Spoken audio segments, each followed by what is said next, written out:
I see Kevin from Kevin. I think it's early morning for you. So It is, yes. thank you Very. for being a part of it. And I can always thank Paresh sir. He has always been a constant support to us. So I Absolute think pleasure. the other two speakers will be joining us soon. They were there before. But yeah, as our topic says, the early mover strategies over pandemic. So I would like Kevin, if you could start with the introduction of yourself and and about the topic, your views, if you can,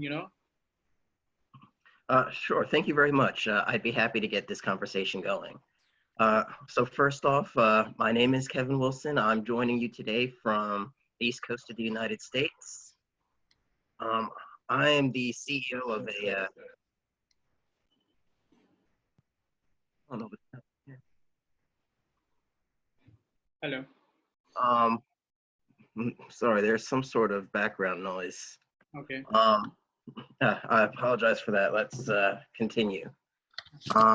So as I was saying, my name is Kevin Wilson. I am the CEO of an organization called the Center for the Global Study of Social Enterprise. And what we are is we're a consulting and research-based organization that promotes successful entrepreneurship as a pathway to sustainable development. So that being said, to the topic at hand, I'd like to start out by acknowledging the economic situation that confronts India as well as the rest of the world. We find ourselves vis-a-vis this pandemic transitioning into something that in my own research, I refer to as the new startup economy. And with the time that's been given, I'm hoping that we can present an overview of what that new economy is and the data to support its onset. So as preface, I would acknowledge a few challenges that are facing the startup environment at this point. We have, for example, that world trade, global commerce has fallen by a level of about 33% from the past year. Credit markets globally, as well as in India, are showing increased signs of contracting liquidity, meaning that there's less capital available for most kinds of investment, and the spending power of consumers continues to plummet. Now, these factors together, they point to a global economic downturn that is likely to reshape what entrepreneurship is going to be in a short run and a long run context in terms of challenges, but also in terms of opportunities. So in the short run, for example, entrepreneurs can certainly expect a decrease in the availability of funding. They can expect that what funding is available because of downward pressure on consumer demand is actually going to make interest rates lower. But that's going to benefit fewer people than it actually ends up harming. In the long run, which is what I want to concentrate on for my introductory remarks, the data that are available to us do suggest that several existing sectors are going to benefit from growth opportunities. And one particularly underappreciated sector is going to have a tremendous opportunity for growth. So to go through those very quickly before I yield my time, in the health sector, for example, we can anticipate that there will be a serious short-term growth when it comes to data analytics and telemedicine, whether it's consultative telemedicine or whether it's diagnostic, being able to diagnose oneself or being able to see a doctor without being a public health risk and spreading the pandemic. The reality of social distancing is going to create a lot of market opportunity in this particular sector, and it will also have a lot of positive spillovers if implemented properly. To similar effects, if we look at the industry of logistics and supply chain management, social distancing, which is a necessary measure to confront COVID-19, has resulted in the worldwide disruption of supply chains, which is part of what's driving unemployment. So in this particular sector, we see a short-run opportunity where data analytics and process digitization, in other words, whereas supply chains used to be physical, if there's a chance they can be somewhat digitized, that can save some jobs and boost employment in the long run. In financial service, there's going to be a significant short-run opportunity for risk analysis and in payment platforms for financial technology.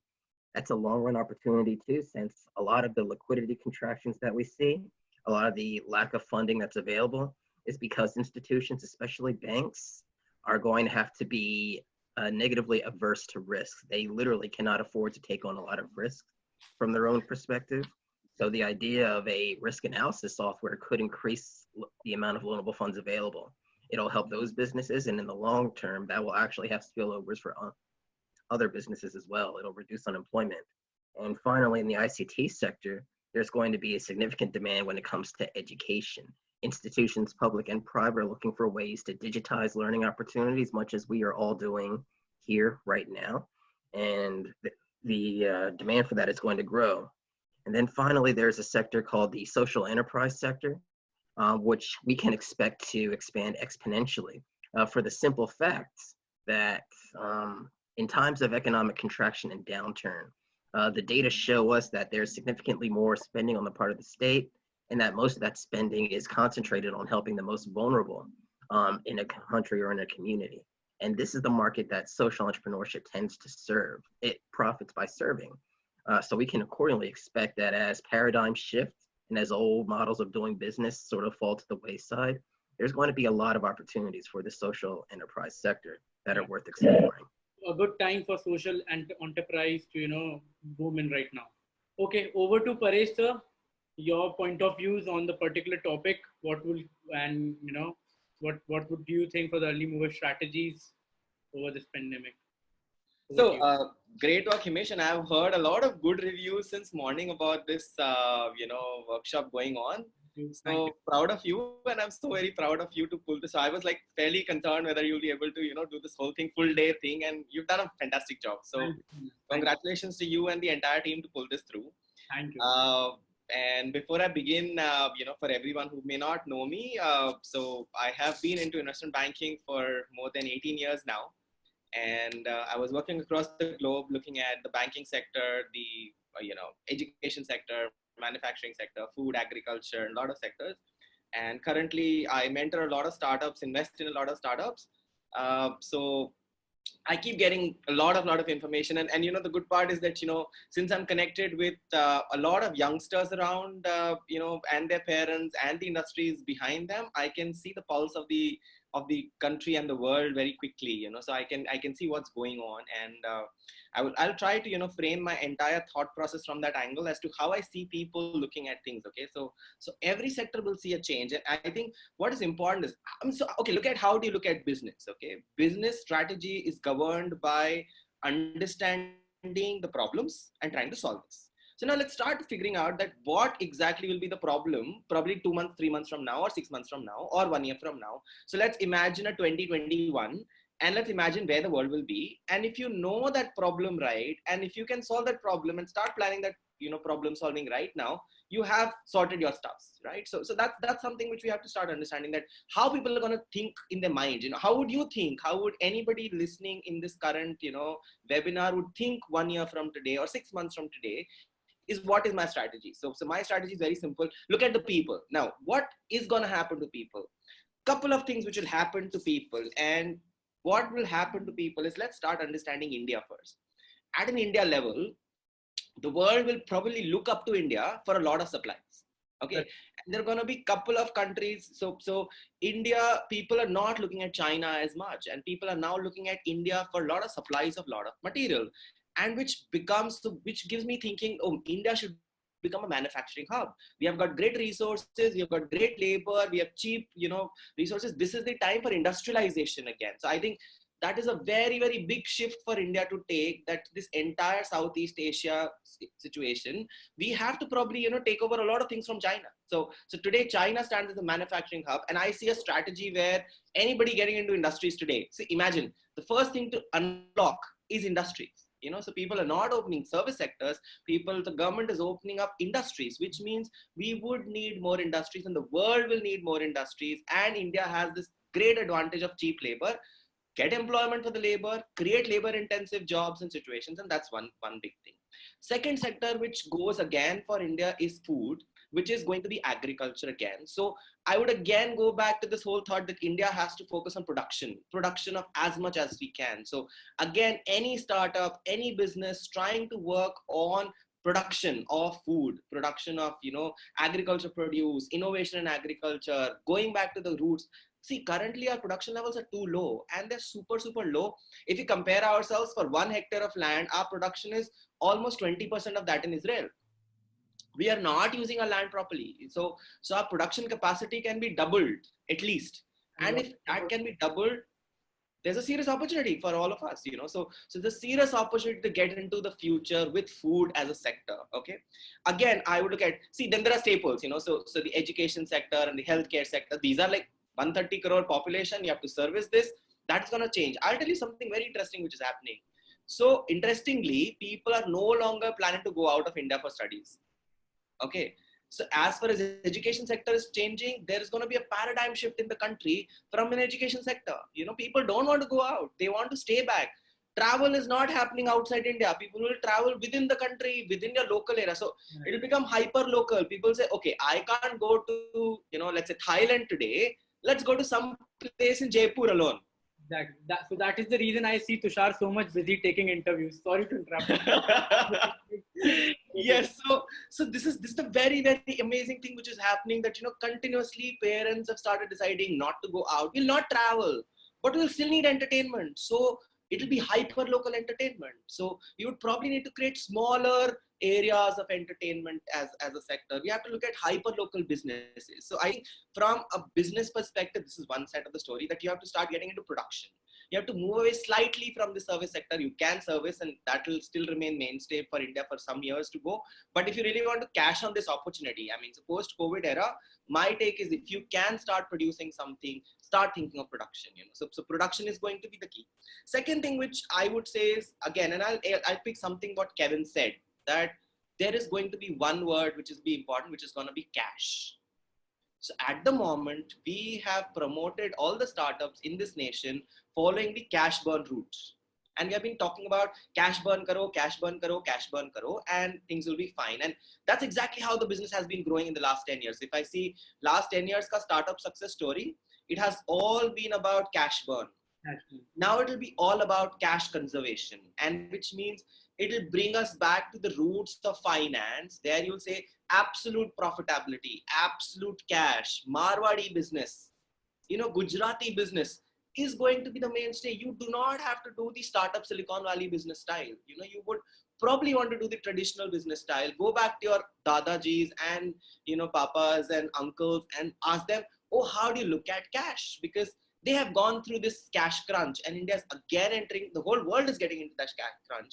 So we have to start understanding cash kaise bachana hai, bhai sahab. Cash conservation is going to be very, very important. Choti-choti cheezein hai, right? I mean, I was looking at ki US mein people don't know how to save. India knows how to save. We have to just go back to our forefathers and elders to ask for saving. So basic financials ko theek karna shuru karna padega har kisi ko. And I think this is going to be the third strategy from my side. And then you have to start looking at India as a power for the rest of the world, because India has got superhuman labor, India has got cheap resources, and which means it can power the rest of the world, and it's a neutral country. So it is not a controversial country around, where people are okay. People think that India has got great leadership within the country. So I think these are my first thoughts into this, and I'll probably proceed as we move forward from here. So I would like to welcome Shashank sir, who has taken out some precious time and joined us. So I would like to see to your pointers towards the topic. What would be the early mover strategies over this pandemic? So please, if you can put on some highlights. Sure. Thanks, Himish. First of all, I'd like to check whether I'm audible. Audible. Perfect. Because I've logged in through my phone as well as on my laptop. There's some issue, so excuse me for that. But great to be here. Good to be on this panel with fellow panelists. Hi, Kevin. Hi, Paresh, Abhinav. I see Nestle, Piyush, and Purvai. Good to be on this panel, and a special shout out to Himish for organizing this. I heard from Paresh that this has been a long day initiative, which I saw in the post as well. It's commendable to pull something like this off, and kudos to you. So a very brief introduction about myself. I am Shashank, the founder VC at 100x.vc. We are an early stage fund based out of Bombay. We typically invest in MVP startups and early stage startups through an instrument called SAFE, which is a simple agreement for future equity. The objective of the fund is to invest in 100 startups a year. We launched the fund last year, and we've invested so far in 20 startups, and we are very sector agnostic. Um, and we've been spending a lot of time with our portfolio companies over the last few weeks, almost a month now, and they've been across sectors.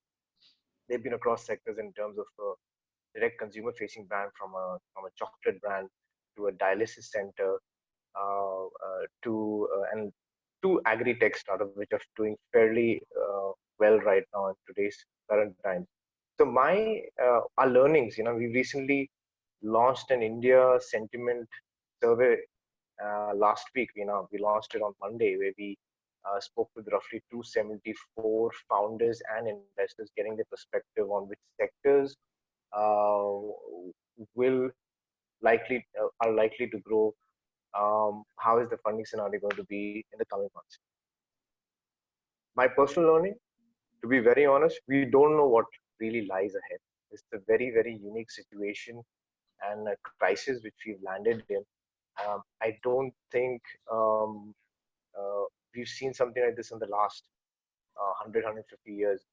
This is possibly a absolute pivot in terms of how we look at industries altogether. And I couldn't agree more with the points which Kevin and Paresh made, is that your core industries will need to be looked upon. And from that perspective, agriculture and agri-tech, your manufacturing, how India can take leverage of that. That being said, we are also seeing that the work from home culture is likely to stay here in the coming um, months, in the coming years. This crisis has fundamentally altered the way we are going to be operating. Today, large organization and the managers and bosses would be a lot more comfortable if people ask, can I work out of home for 3, 4 days or in a month, or 10 days in a month? And then hence the focus on collaborative tools which can enable mapping and observing these team members will pick up. So there are short-term and long-term sectors which are going to see a rise, but this is fundamentally going to change the way we are going to be working. Last mile delivery to healthcare, health tech, all these will come into the foray. But the strong focus I feel also would be around how families can spend more time together at home and still continue to work from home, because there will be some set of inhibition of actually spending time on the road in public transport, uh, which will affect a safe time and affect the general well-being. So these are pointers, very macro pointers, but I'll dive into specific ones as we move along. Okay. So I think now we have a true entrepreneur with us, Abhinav, who has a startup funded by Y Combinator, and they do great stuff with robotics. So please, your pointers, Abhinav. Yeah, hi everyone. Thank you so much, Himish, for inviting me. And I think he's been a guy who's been like constantly sending me messages, calling me at 11 at the night, sort of pushing me to be here. I must say I'm really glad to hear from all you guys. And yeah, thank you so much, Himish. So one of the things, I continue from where I think Paresh left. I really loved what he said. This was even my hypothesis. So, in terms of industries, I think, studying biotechnology is going to be cool now because, or maybe doing a biotech startup. So typically we never really cared, like even the whole Indian investment community or even the friends I know who are from the biotech side, they'll probably never do a startup. But now I think it's the time, the time has come for these guys. Apart from that, I think manufacturing, yes, I mean, we are a robotics manufacturer. We are building world's most affordable robotic arms. And, it's almost at the price parity of Indian human labor. So, rather than getting someone from, let's say, Bihar or West Bengal, you could actually install a robot, for doing something menial as putting things into boxes. So, I mean, our phones haven't stopped ringing since the time this has happened. Like, we are way more relevant now than we were past 3 months. certain decisions were supposed to be made in 10 years. I think that time has just shortened to like 2 years. So let's say a factory which never really thought, okay, we might be automating because, India has too much labor.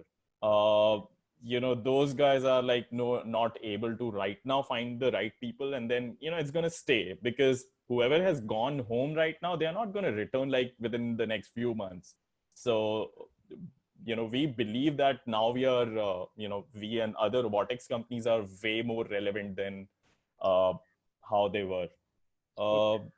Yeah. In terms of how startups should be surviving, this just changes the way, our perception. And I read a lot of history. And, it was very typical of like the post-World War II time when there was a lot of growth in, the core sectors because one, it sort of opened manufacturing in a way that, because each of these factories were making weapons and then they got so efficient at doing them. So, they started making other things. I think there were, the humanity as such, we sort of became too comfortable with this idea, like, okay, you could just ruin the environment and do stuff which doesn't really go with the nature. The time has come now that the time is here where we would stop doing that. Maybe use less plastics, or more sustainable technologies would get more attention now. Yeah. So basically, what I understand from the whole day's summit and from different point of views of the speakers, that there's a lot of opportunities for tech-related thing and things wherein manpower is lesser and more of technology is being used. But I just wanted to understand that after this pandemic, what are those industries which will have a higher chance of getting a boost? Like, for example, hospitality will take a long time, but there might be some other industries just after this, things get normalized, which will be those industries which will get a higher boost. So, Kevin, something from your side, if you would like to pitch in something, or brief, Sure, very briefly. So I did allude to a couple sectors that would do well. I mentioned that social enterprise would have an early start and it would probably persist.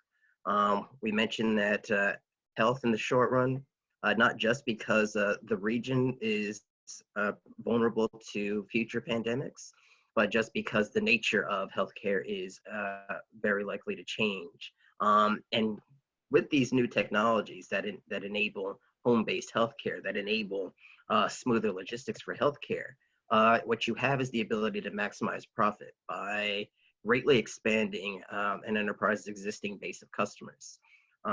Same thing with the social enterprise. It's not just because the pandemic and the recession expose the size of their client base, but the fact is that now they have an ability to maximize profit. They're a great way to channel the public investment that will shortly be available.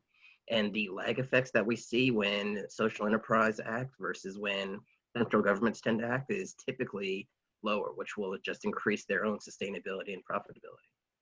Okay. So as Paresh said, you already told that production industries and all that will get a great boom.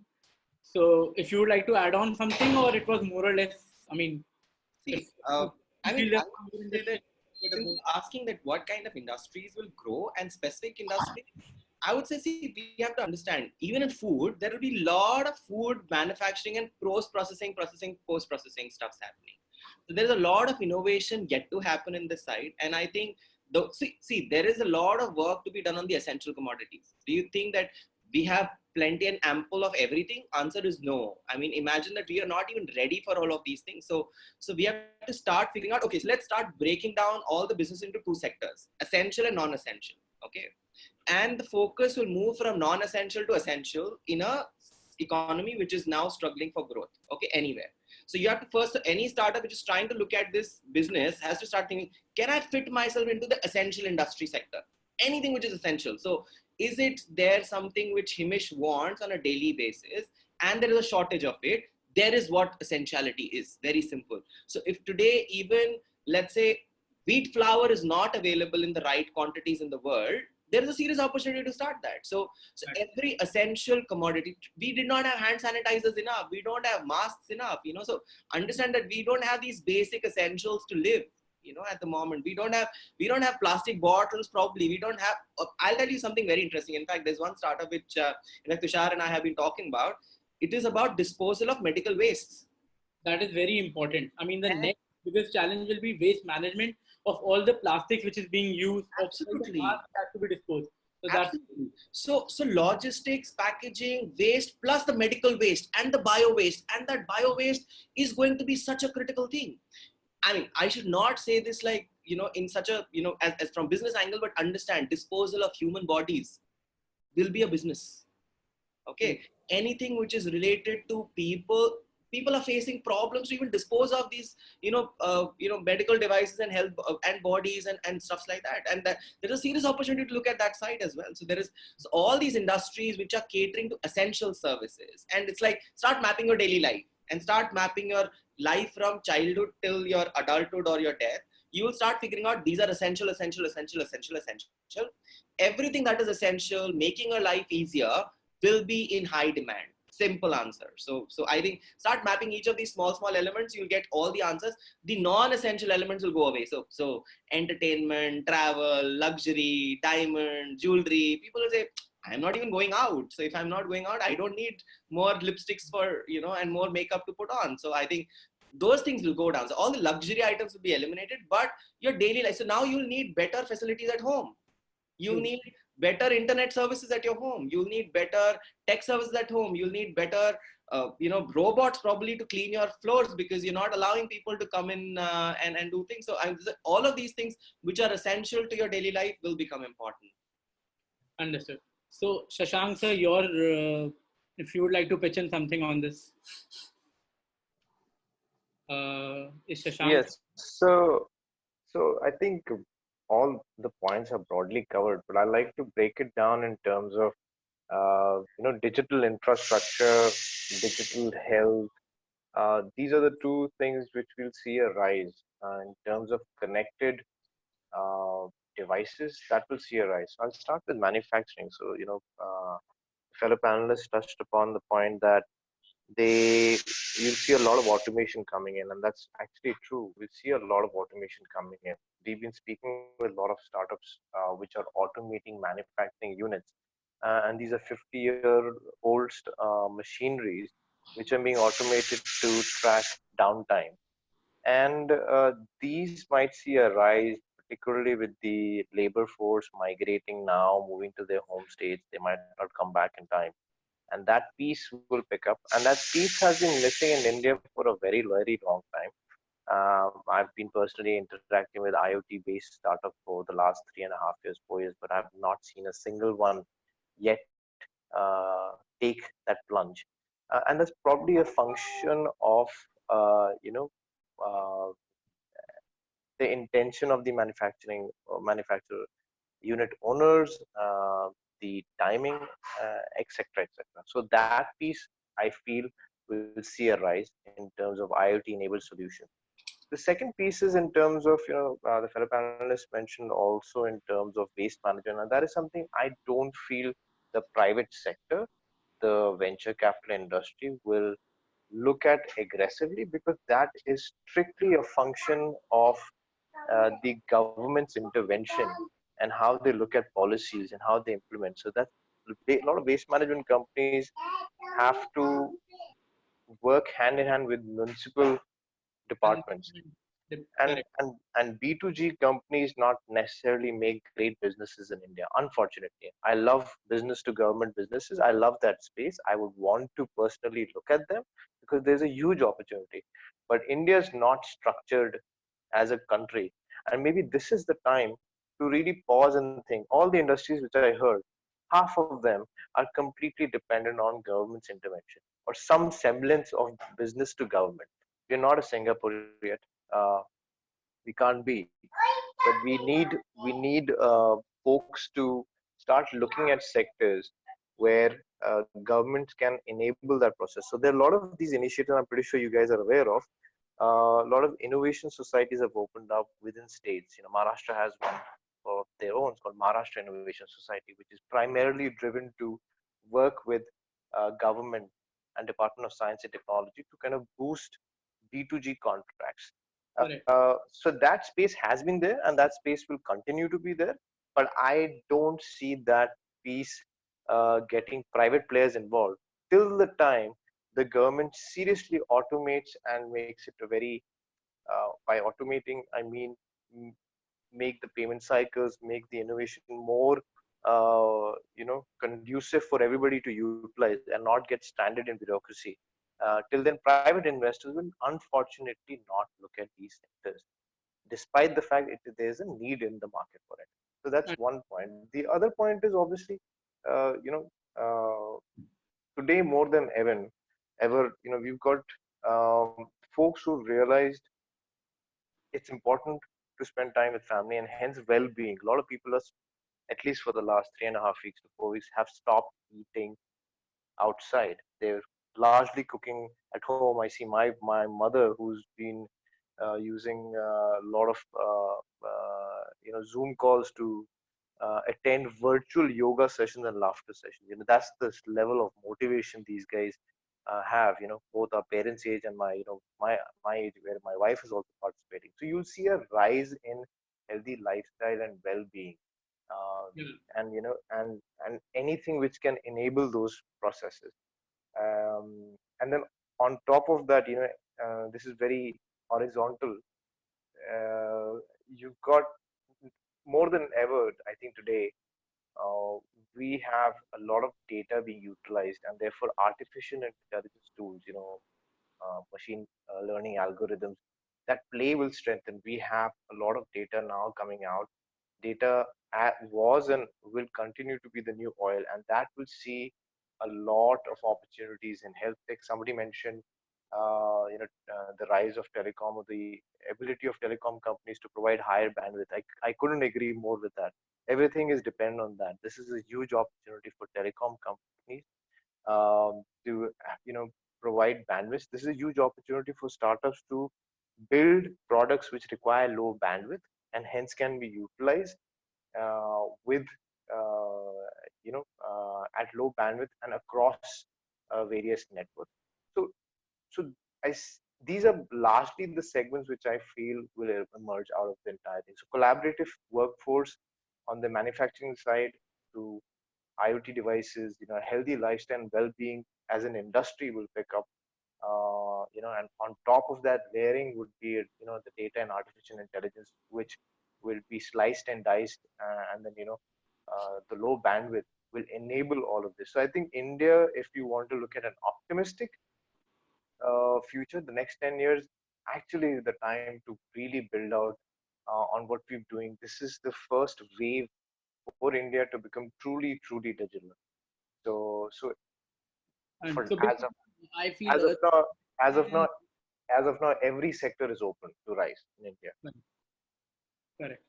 So Abhinav, some pointers you would like to pitch in something on this? Yeah, I totally agree with Apart what from Shashank is. robotics, I mean, that is, I know a lot of things have to be get automated. But apart from robotics, if you would like to, tell some other industries. Yeah, I'm probably not an expert on other industries. I think, people who are investing are reading a lot more about, how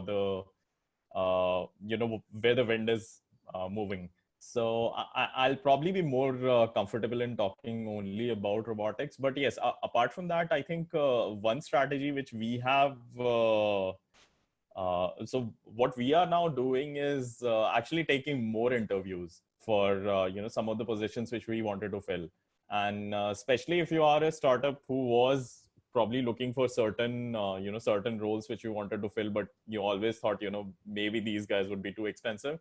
Now is the time to talk to them, because there's a lot of people are actually have become freelancers, and there's a lot of talent available in the market right now. In fact, in US, we are getting like ex CTOs of heavily funded companies who are trying to work with us. So that is something which we were very surprised at. In fact, yesterday we had like someone from our biggest competitor, like the market leader in the sector which we are in, the marketing head, India marketing head, coming to us and telling us like, would love to work with you guys because you seem to be the company which would actually make that change in robotics. So I think it can actually become very exciting if you are in those particular sectors which are going to see a lot of growth, and especially in terms of hiring. I would say like just start talking to other people who you wanted to hire. Great. So like I will shift to the Q&As. We have got some interesting questions. So there's a question from Raj Rani for particularly Paresh sir, that as you mentioned that the essentials are gonna be good scope and industry to have an opportunity, but increasing the product line is again an additional cost. So how to manage with that? What would you say? I think I will unmute. I just responded to him, but I'll just kind of brief out as to what I understand the question is that there are certain non-essential businesses, and how will they be able to fit into the essential business? I'll be telling you real stories, okay? And you'll be surprised, but in the current market and the current scenario, people have already started switching businesses. And in fact, so you'll be surprised to know, but people have started talking about using their plastic manufacturing businesses to create medical products, and I can see that happening in the city itself, where people have started switching pipes to a medical device, and which is using a similar technology and a similar process, but works. So cloth manufacturers put in a mask manufacturing unit. They've created PP units. They've started using a different material, so they've started using biodegradable materials, and they're trying to talk about all of this. All the Chinese furniture importers are now importing medical devices from China. So all of these businesses have that ability because they have something there. So either they have a logistics, they have infrastructure, or they have some other resources, and you have to just tweak a bit around that resource to change that. So I think this is the first step, which is immediate. So you have to start thinking, what infrastructure do I have? Like for example, if I run an education institution.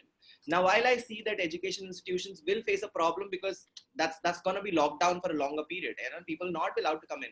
But then we switch to online, and we are thinking of a GCC online academy, and we can see that so in fact, the number of students attending the classes has increased for us, because of the pandemic. So we are happy that yes, people have become more serious about education now. And that's a very great change to happen. Similarly, I would say even car manufacturers, we're saying automobile industry, I am sure there'll be medically ready cars available very soon. And we'll see medical ready cars. So cars will have features which will say, okay, it'll detect your things, it'll start looking at oxygen, air filters, good breathing, good air, virus protection, some sprays around you, blah blah. 10,000 things can be done around it. A lot of stone and jewelry manufacturers have started focusing on Reiki and stone therapies and trying to do healings.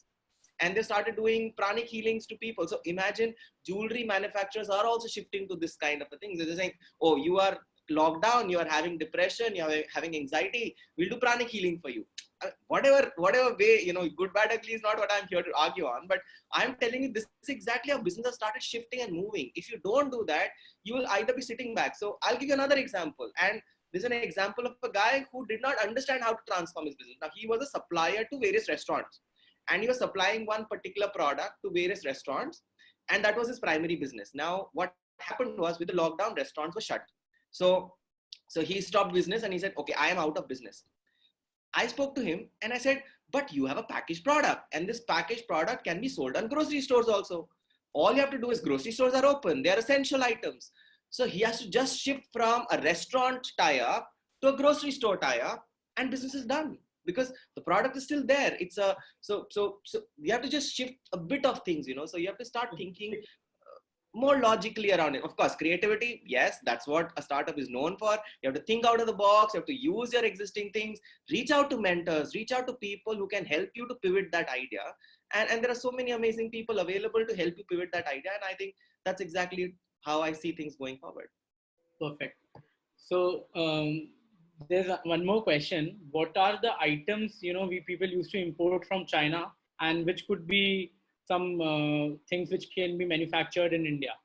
So if any one of you would like to comment on it, I think Shashank sir. If you, Yeah, honestly, I don't know how. okay. Paresh sir, if you can point out. So my take is, see, I think the Yes. biggest thing which Can we I? import from Can you China is guys hear me? hardware. And sorry, Shashank, you wanted to say something? Yes. Sorry, I was on mute. I just kept talking. But I was saying that in terms of what we're exporting from China, I think that's not a good comparable to begin with.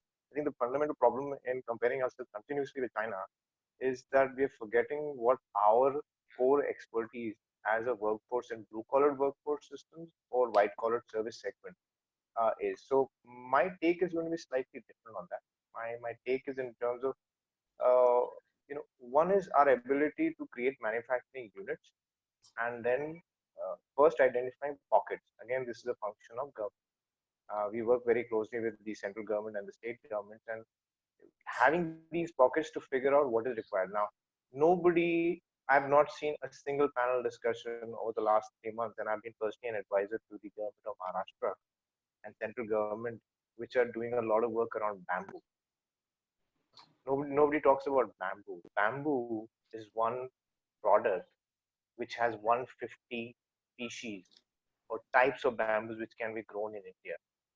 Now, that is something which sometimes we import, sometimes we don't even bother to import from any other country. It's a very structured industry in Southeast Asia, in Korea, and this is the time to, let's say, and I'm going very specific now. So if you are looking at setting something up and in agriculture, bamboo and understanding the benefits of bamboo is very important. As an example, it not only helps you with real estate construction, it also helps you with biofuel. So post COVID, one should really think down in terms of how biofuel can be efficiently utilized in manufacturing units. As an example, Prayag Industry, which is a listed entity, has their own bamboo farm within their manufacturing and industrial setup, which they use to grow and then consume that biofuel for the machine. So point being, India is very unique. Uh, we need to, China developed a manufacturing unit prowess to largely export and become the giant once-time exporter to the world. Are we planning to become that? I don't know. I think we ourselves have a giant population to serve. So hence, we should look at serving, or we should look at building out those products. And I don't know which. Bamboo is one example I've given, biofuels, because we can consume biofuels in various industries. Uh, we should need, now is the time to look at what can be consumed firstly as domestic consumers. What can Indian consumers buy? And if we can list down and identify top 5 or 10 of such products, we can then should look at manufacturing them in India if they are being exported. That's my take on it. Again, this is a very, very broad topic. My initial thoughts. Very, very broad, but something which I think this is the time to, I know everybody is comparing with China. It's a good example because legacy is tarah bani hui hai for the last 20 years. But maybe it's the time to completely break away. Because that country is communist. There was a way they could implement such manufacturing plants. We are still a democratic country. We fight with each other a lot. So there are states, there are just challenges within that. So, but again, these are my 2 cents. Okay. In fact, I'll add Himish to this, to what Shashank said, and we have to start thinking about, and I'll draw something from here, that 2 things, okay? One is, what do we import from China and US or other countries? And what do we export to these countries? And understand, India has primarily been an exporter of raw material. So India exports most of the agricultural produce or the minerals and the mines and the outputs from all of these as raw material to a lot of industries. Now, this is exactly where I see the shift where, and bamboo is a classic example of Shashank. I can see multiple examples like this, so rubber and rice and, so we are exporting even mangoes. I mean, we are exporting every raw material product, which is getting processed anywhere else and then coming back to India. Exactly. I would see the future change as we stop exporting those items we manufacture and process them also here, and then export the future products. So I think that is the change which has to happen in the economy to make it amazing. So India has to stop exporting raw materials. India has to say, okay, no more rubber, as such, no more leaves and no more wood. Let's export now, furniture itself. So rather than sending our wood, getting furnished, converted into furniture, and then coming back to our country, it has to go away completely. So this is part one of the story. Part of the story again is that we have been a tech center and we have such amazing tech guys. These tech guys can definitely convert. So the shift has to move from software to hardware. And I think that's again very big area where we are dependent on China for all of these supplies. Now, what's going to happen to this is, so I don't see complete change happening. Like, I'll give you a simple example: the test kits, the rapid test kits which are being talked about so much. When we are thinking about doing a Make in India test kit also, and that's a great opportunity for anybody to look at, we'll still import the core raw material probably from China or Israel or some other country, but we'll be able to assemble everything here and make the product here. So that change will happen. So rather than importing the entire product, we'll start buying smaller components from various parts of the world, bring them down here, and convert like a product full-fledged, like a Make in India product. So these are two big things which I see. Stop exporting raw materials, start using the raw materials in the country, convert them into finished products, and then export out. That's process one. Part two is whatever you're importing as a finished product, break them into smaller components, something you get from India, something you get from outside, put them together, again create finished products, and we will have to create more finished products in the country. Perfect. I think Abhinav has to say something. Abhinav. Yeah, so I've been someone who's been trying to develop electronics and electronics products for a while, and what I see, where I think we have missed out the race with China is because we do not have the right kind of talent for electronics manufacturing, or even design for that matter. Like whatever a typical, any engineer from Shenzhen is actually better than what kind of talent which we are able to get here.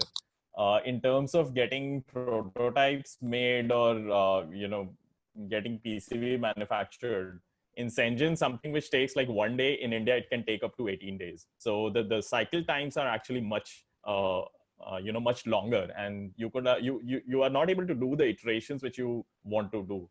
It's no longer quick. So basically, you make one iteration and then you have to wait 18 days to test it out before it reaches you. So these are like some of the fundamental problems. Unless we are able to address these, there's no way, we can have that kind of, we are not going to have that kind of efficiency in building products, or, maybe utilizing the raw materials or resources we have in India. So I think now it's time to actually make more investments in these areas. I think government has been trying to do that, but we don't see a lot of SMEs actually trying to make the right kind of investments. Like something similar as printed circuit board manufacturing. It's something so basic to everything which we are using right now. But if you ask me, it's so difficult to get it made in India that it doesn't make any sense. So it's very difficult to prototype here in India. So I'd like to add to that, and Abhinav, you brought out a very, very important point, is that the SME's ability or hesitation of understanding newer technologies, and that remains a challenge. So even if, in my personal opinion, I'd love to get Kevin's thought as well. In my personal opinion, even if we setting up those large manufacturing units which can mass manufacture those specific let's say motherboards or instruments, we are far behind China. But that is purely, in my opinion, a function of government's intervention. If they don't set up SEZs, if they don't set up large manufacturing plants, if they don't enable tier 2, tier 3 folks to come in and work there, you and I can't do anything about it, right? We'll only continue to talk. So that is a government's function, where I feel a severe lack of, there is intent, but there is no practical execution.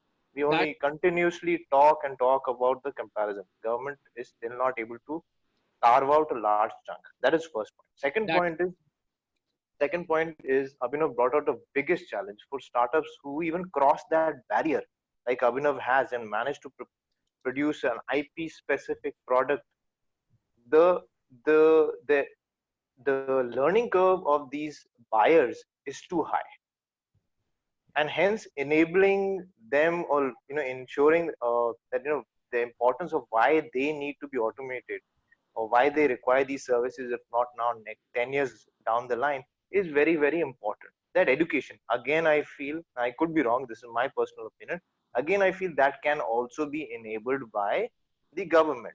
There are MSME chambers, they work very closely with the government. That process is a missing link. So startups are doing a lot today. Government is doing a lot on the other spectrum. There are still gaps. So that's where I am. But I love to bring in Kevin also, and I like to understand his perspective, how he looks at the situation from a third person perspective. Thank you very, very much. I would agree with you in large part that there is a significant role that the government plays in this sort of situation. Now, in economics classes, most of us would know, we would teach that disparities in manufacturing and output are a function of what's called a comparative advantage, which basically looks at the cost of production, the ease of market access, things of these nature. So a traditional economist would simply just say that one country would be better suited to the production of said good than another. And while that may not necessarily be wrong, I think that's ultimately very simplistic, because that sort of pedagogy absolutely leaves out the role that government plays. It's not just simply a natural disparity in prices and costs. There are things in your business model that can circumvent any naturally existing costs. How you manage your supply chain, for example, where you source your materials and to whom you sell, as well as the how you manage your logistics. All these things can make a difference. So if we're going to pay any credence to this comparative advantage idea, we do have to take a very serious look at the role of government. In what ways does the state prop up manufacturing in a certain sector or impede manufacturing in another sector? These are certainly things that can create extreme comparative advantages between one country and another. Are there barriers to entry that one country has that the other does not have, for example?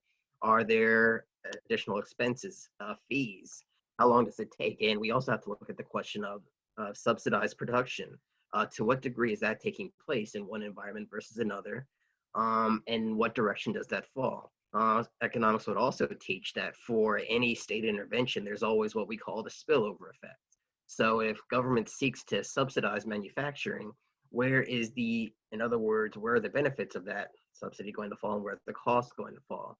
When we consider this in the context of government policy, this is where we start to get solutions. We talk about increasing manufacturing and becoming more competitive vis-a-vis a neighboring country. It's certainly possible. As I mentioned before, small changes to your business model can certainly make a difference, but on the grand scale, this is really a question of public policy and what the state is doing and is willing to do. Great.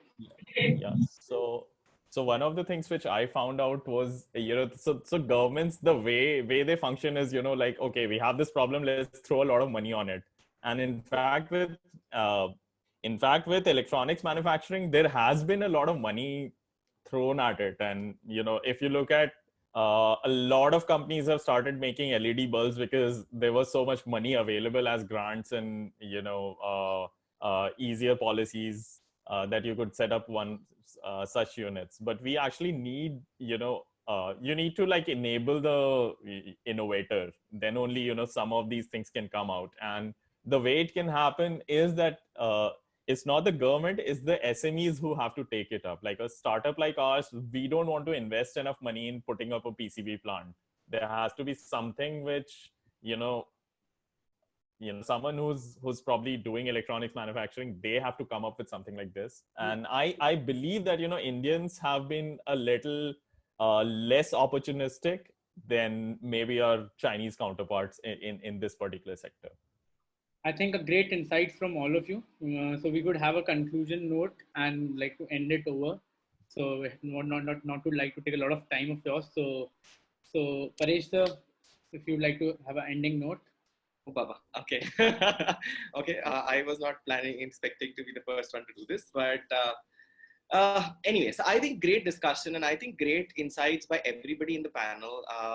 My take is like very simple, yeah. That let's start creating smaller visions and let's understand that this thing is here to stay. It's not gonna go away like this. Okay, tomorrow. So I mean, I was listening to the previous panel said, oh, tomorrow Modi ji announces and says everything is open. No, everything will not open the way it used to be. Life will change, and we have to adopt to this change in life, and that's the most important aspect that human beings are fantastic at adaptability. We have adopted and we have grown as people over centuries like this.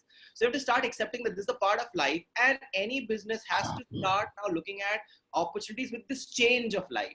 So a lot of things will change in our lives and we have to accept those changes. Probably pomp and show will go away. People will start recognizing the value of clean air. They will start recognizing the value of good lifestyle, simple lifestyle, simplicity, family, culture, values, spiritual growth, mental growth, cleanliness, hygiene, health, very basic essentials. We have forgotten all of these. So this is a great reminder. I'm so thankful to COVID-19 to give us this, slap on our face and say, oh, dude, shut up now. You have been doing enough to yourself and to the environment and to the world that, dude, stop it now. And I think that is the way I would look at any business to look at that. Start going back to your basics, start understanding what is your spiritual goal, what is your purpose of life, and any business surrounding that basic essentiality will be a winner is what my take will be. Kevin, your take, because I think you will have a different answer to this altogether. In a sense, yes. I will agree with Paresh on one key point, which is that when things open back up, so to speak, it is not going to be business as usual. The business models that not just India, but the rest of the world has been used to, that's absolutely going to change. And the basis of this change is that the calculus of our needs are different. So the key to startups thriving in the post-pandemic economy is going to be their responsiveness to essential needs. Some of those needs, as I've mentioned, are going to become much more existential, much more dire. They've always been existential, but they've been magnified by the economic circumstances that are starting to materialize, and those solutions won't come easy. This is where we need the private sector, the small and medium enterprises, to take up a role that a traditional economist would say, this is what we need governments for. That's not wrong, but we need the private sector to step up. Their ability to do that is going to be the key to their thriving, and it's going to create a lot of new markets. Their response to those needs. Yeah. Over to Shashank. Yeah, a lot of people have been asking me, we've been looking at startup, what is likely to happen in the next few months? I honestly don't. I don't have an answer. As a fund, we are continuing to invest. We wanted to be sector agnostic. We are not anymore. We are trying and attempting to understand which sectors are likely to do business and likely to be profitable in the next 3-4 months. Post we've seed funded there. But Paresh is absolutely right, and he's touched upon the most important is that businesses are not going to be the same. Whether Correct. It's consumer-facing businesses, whether it's SaaS businesses, your back-end operation businesses, manufacturing business, any business. It's fundamentally altered the way we will operate. Hence, therein lies the opportunity. It should compel and push us to become more inclusive, understand spirituality. I completely agree with Paresh's point. I think this is the best time to look inward from a business perspective also. What is the long-term impact of your product or service on the nature, on the society? Is it more inclusive? Is it collaborative? These sound broader themes, but in hindsight, look at what has happened to the companies in the last 10 years.